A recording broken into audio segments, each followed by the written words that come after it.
Dieu. Nous bénissons le Seigneur qui, dans sa fidélité, nous donne le privilège d'être monté parmi les vivants et bien entendu d'être en sa sainte présence. Nous voulons également saluer les chers téléspectateurs qui nous regarderont par la suite, suivant ce message, pour leur dire que ce temps disposé n'est pas une fête, mais plutôt une bénédiction. Amen. Nous, en ce matin, par la grâce du Seigneur, parler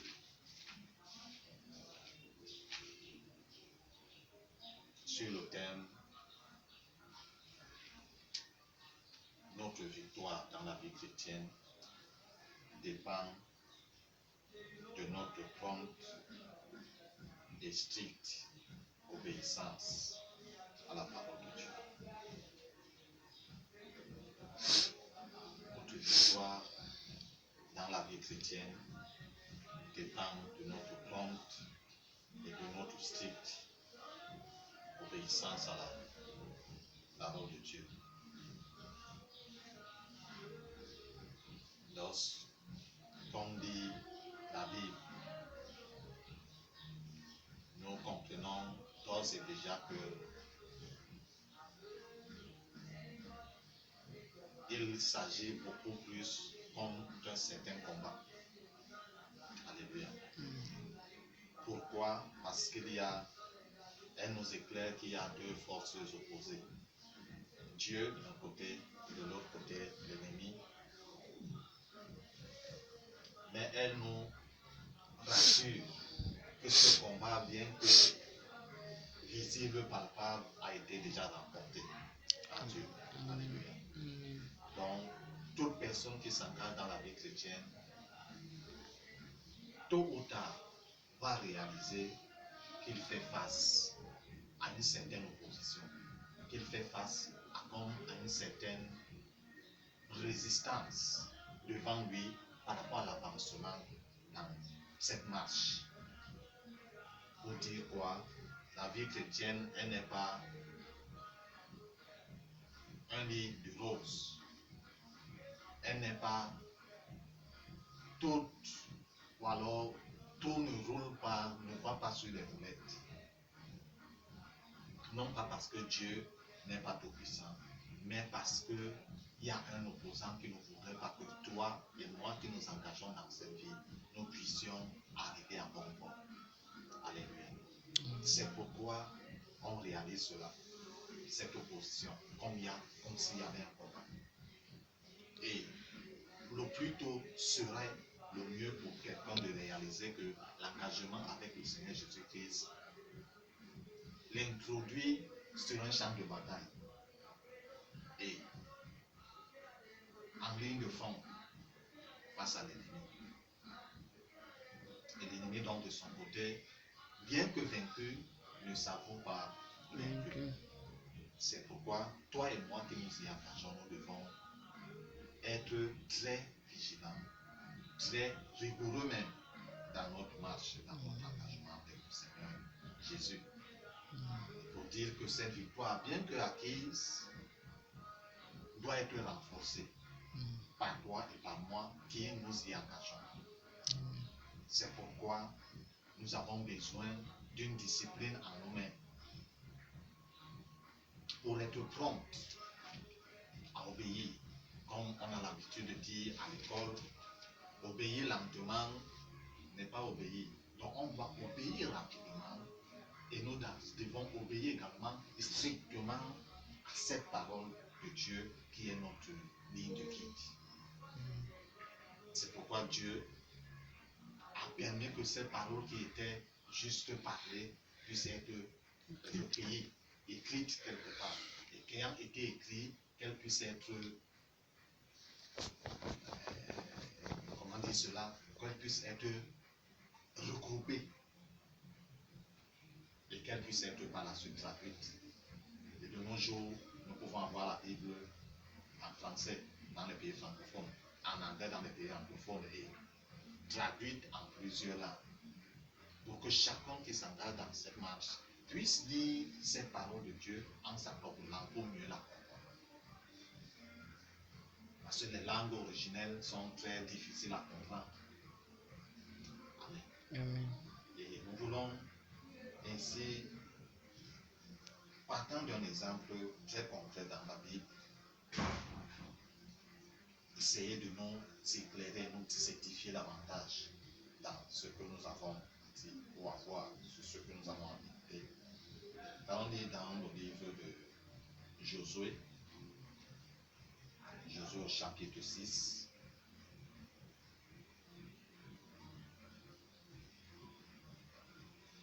lisons du premier verset au verset 5. Josué chapitre 6, verset 1 à 5. Dans ma version, il est écrit: Jéricho était fermé, barricadé devant les Israélites. Personne n'en sortait et personne n'y entrait. Verset 2. L'Éternel dit à Josué: Regarde, je livre entre tes mains Jéricho et son roi, ainsi que ses vaillants soldats. Faites le tour de la ville, vous tous les hommes de guerre. Faites une fois le tour de la ville. Tu agiras ainsi pendant 6 jours. 7 prêtres porteront 7 trompettes retentissantes devant l'arche. Le 7e jour, ferez 7 fois le tour de la ville, et les prêtres sonneront de la trompette. Verset 5. Quand ils sonneront de la corne retentissante, quand vous entendrez le son de la trompette, tout le peuple poussera de grands cris. Alors la muraille de la ville s'écroulera et le peuple montera à l'attaque chacun devant soi. Amen. Nous allons revenir un peu en arrière vers la fin du chapitre 5, versets 13 à 15.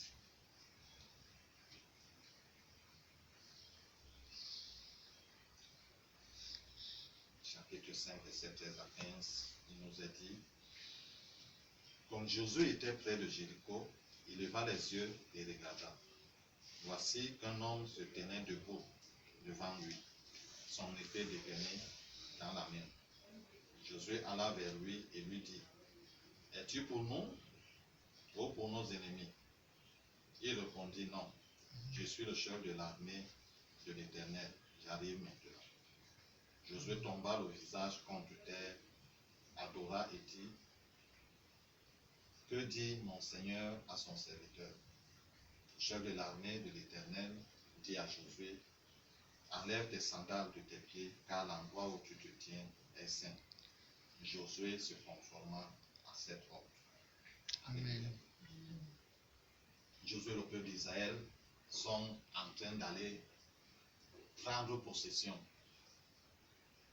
de la terre qui leur a été promise depuis leurs ancêtres.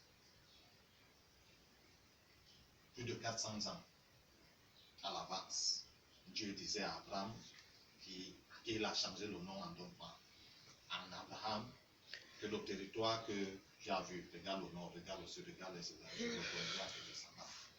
Les générations sont passées jusqu'à un moment de Josué après Moïse. Il fallait traverser le Jourdain pour entrer dans le territoire l'ami. Et ils sont face à une situation. La ville qu'ils doivent prendre possession est devant eux, mais elle est barrée par une vallée. Parce que, très avant, le roi de Jéricho avait reçu de ses informateurs, de son service de renseignement, que le peuple qui est en train de venir là-bas, il ravage tout sur son territoire. Donc si on les laisse, nous sommes finis. Et ils avaient soupçonné qu'il y avait des espions qui étaient entrés dans la ville, qui avaient espionné la ville, et ils les ont cherchés, n'ont pas pu les retrouver. Ils ont décidé qu'on ferme la ville, personne ne sort, personne n'entre. Le peuple d'Israël était là. Ils n'avaient pas les instruments de nos jours. D'un seul tir, on renverse la barrière. Même si c'est le béton renforcé. Alléluia. Et Dieu lui donne cette promesse je te livre Jéricho et son roi, la ville tout entière. Mais voici ce que vous devez faire. Pendant 7 jours, vous ferez le tour de la ville. Le premier, des 6 premiers jours, vous ferez une fois le tour de la ville. Mais le 7e jour, vous ferez 7 fois le tour de la ville. Et voici la stratégie. Les prêtres seront devant l'armée en sonnant la trompette. Ceux de l'armée les suivront. Et vous ferez ainsi. Et on nous dit que Josué, dans cette situation, pendant qu'il est près de Jéricho, il voit une apparence au devant de lui. Il s'approche. Il ne connaissait pas encore qui c'était. Et il lui demande, es-tu pour nous ou contre nous? Et cette personnalité lui fait comprendre que je ne suis ni pour vous ni contre vous. Je suis le chef de l'armée de l'Éternel et je viens maintenant. Josué a compris que la bataille est quoi? Est remportée. Amen. La Bible dit qu'il s'est prosterné rapidement, il a adoré Dieu et il a demandé qu'est-ce que je dois faire. Le chef de l'armée de l'Éternel lui dit, enlève déjà tes sandales. Parce que le chef de l'armée de l'Éternel, c'est le représentant de l'Éternel. C'est comme le ministre, si le ministre par quelqu'un, un représentant du chef de l'État par quelqu'un, on le reçoit comme si c'était le chef de l'État. Tu fais autre chose, le rapport va monter directement et sera autre chose sur toi. Alléluia. Et on dit que Josué s'est conformé à ce qui lui a été dit. Il a enlevé ses sandales et il a suivi ce qui avait à dire. Donc, en effet, Dieu disant que ils vont prendre Jéricho avec, sans la bagarre, sans avoir tiré une flèche ou une lance, ou c'était donc son armée qui devait précéder l'armée physique d'Israël pour renverser la barrière. Alléluia. Et il fallait donc cette stricte et prompte obéissance. Prompte, c'est-à-dire aussitôt que l'on reçoit l'instruction de la parole de Dieu, aussitôt on la met en pratique. On n'attend pas demain. Parce que les conditions dans lesquelles nous recevons, c'est pour la mettre en pratique. Et la Bible nous dit qu'aujourd'hui c'est le jour du salut. Maintenant c'est le temps favorable. Quand on reçoit cette parole de Dieu, c'est le temps pour la mettre en pratique afin qu'elle puisse s'enraciner, germer et porter du fruit. Alléluia. Et aussitôt, Josué a reçu cette instruction, il a mis le dispositif en marche. Les prêtres ont porté, ces prêtres ont porté les trompettes avec l'arche de l'Éternel, avec l'armée. Ils ont fait le premier jour le tour de la ville. Ils ont fait le deuxième jour le tour de la ville une fois. Le troisième jour, une fois le tour de la ville. Le quatrième jour, une fois, jusqu'au 6e jour, une fois. Alléluia. Et le 7e jour, selon l'instruction qui lui avait été donnée, était qu'il devait faire le tour de la ville 7 fois. Juste avec les prêtres sonnant de la trompette, aucune voix, aucun cri. Alléluia. Nous disons la suite, à partir du verset 14. Nous irons jusqu'au verset 23 pour mieux comprendre notre méditation. Il nous est dit dans ma version, il fit une fois le tour de la ville. Le deuxième jour, puis il retournait dans le camp. Ils agirent de même pendant 6 jours. Le 7e jour, ils se levèrent de bon matin dès l'aurore et firent de la manière 7 fois le tour. Ce fut le jour où ils firent 7 fois le tour de la ville. C'est la 7e. Comme les prêtres de la trompette, Josué dit, poussez des cris, l'Éternel vous a livré la vie. Amen. Il sera voué à l'Éternel et tout ce qui s'y trouve. Ce sera la vie, la prostituée, et à tous ceux qui seront avec elle dans la maison. Parce que cacher les messagers que nous avions envoyés. seulement gardez de toucher à ce qui serait à la destruction. En effet, si vous prenez si vous prenez de ce que vous aurez voué à la destruction, vous mettez le camp d'Israël sous une menace de destruction et vous causerez tout l'argent, tout l'or, tous les objets en bronze et en fer seront consacrés à l'Éternel et entreront au trésor de l'Éternel. Verset 20. Le peuple poussa des cris et les prêtres sonnaient de la trompette lorsque le peuple entendait le son de la trompette. Il poussa de grands cris et la muraille s'écroula. Le peuple monta dans la ville, chacun devant soi. Ils s'emparèrent de la ville et vouèrent à la destruction. La vouèrent à la destruction en la passant au fil de l'épée, tout ce qui s'y trouvait. Hommes et femmes, enfants et vieillards, jusqu'aux bœufs, aux brebis, aux ânes. Josué dit aux deux hommes qui avaient exploré le pays, dans la maison de la femme, et faites-en cette femme les siens, comme vous le lui avez juré. Les jeunes espions entrèrent chez Rahab et la fille sortit de son père, sa mère, ses frères et tous les siens. Les filles sortirent tous les membres de sa famille et les installèrent en lieu sûr à l'extérieur du camp d'Israël. Le 7e jour donc, l'instruction avait été donnée qu'ils feront cette fois le tour de la ville. C'est ce qu'ils ont fait. Et maintenant, une suite d'instructions. Maintenant que vous voulez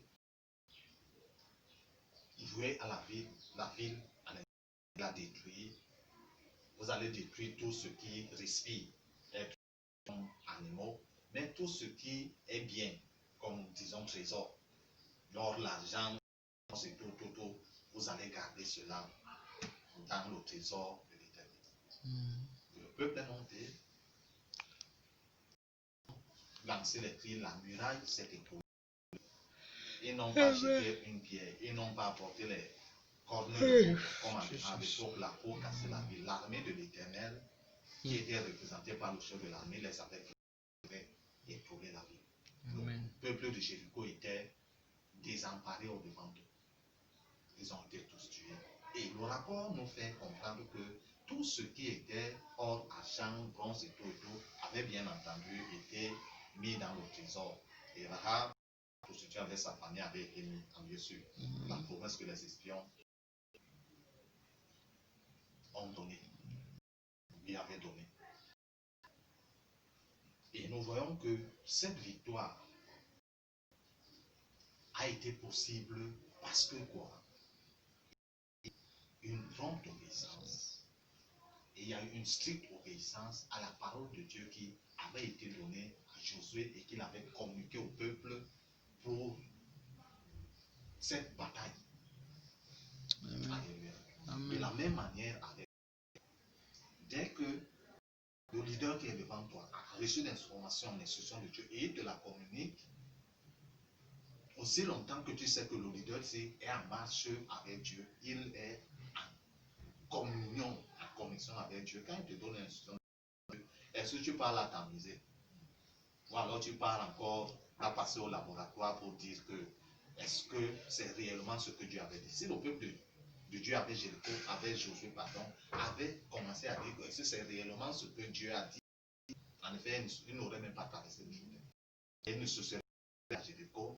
Bien entendu, il n'aurait pas eu cette victoire. Mais puisqu'ils avaient cette assurance, que Josué, déjà leur leader, il dit sur quoi? La connexion parfaite avec Dieu. Ils ont suivi l'obéissance aveugle. Et cette obéissance aveugle a apporté quoi? La victoire. Et une victoire où ils ne se sont pas peinés. Alléluia.